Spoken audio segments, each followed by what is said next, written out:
As we were going ahead then the next day, we came to a situation where all the trees had been cut down. We didn't know, it had just been cut down. We're in a nice clear area, but there's 3 or 4 houses up ahead. And so some of the lead scouts went to those houses, and I was what they call a runner for a platoon.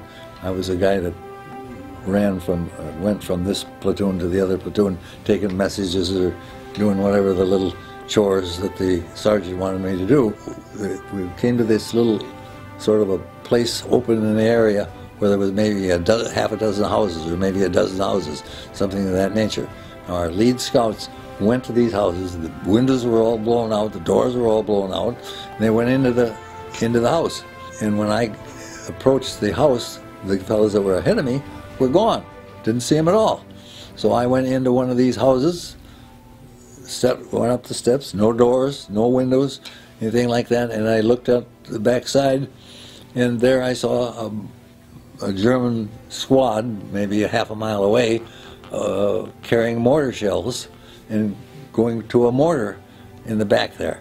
And I'm walking around in this house, nobody's in there, none at all.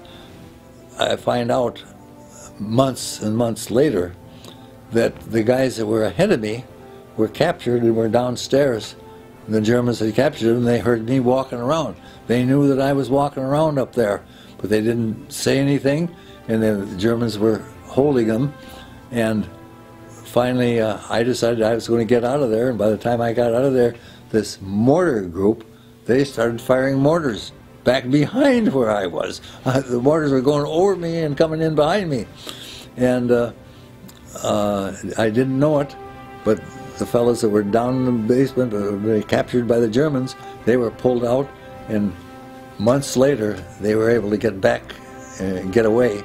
And I found out that they knew that I was walking around up there, and the Germans knew it, but they didn't want to let them know that they were down there and had been captured. So I was sort of, you know, protected some way or another in a way that they didn't. But then I had to go back to my own unit, which was, I don't know, 400 or 500 feet back behind me, and get by. And when I got by, I'm going through the barrage of the mortars. And of course, I had to hide behind logs and whatnot, and I made it. A lot of guys didn't. The next day, I walked over some of my dead buddies' bodies, and that was probably the big beginning of the combat where you're directly involved. I didn't have the opportunity to shoot at anybody because there wasn't anybody to shoot at. You could see them a long ways away, but it wouldn't do any good at that time. But they had set this thing up as a trap for us.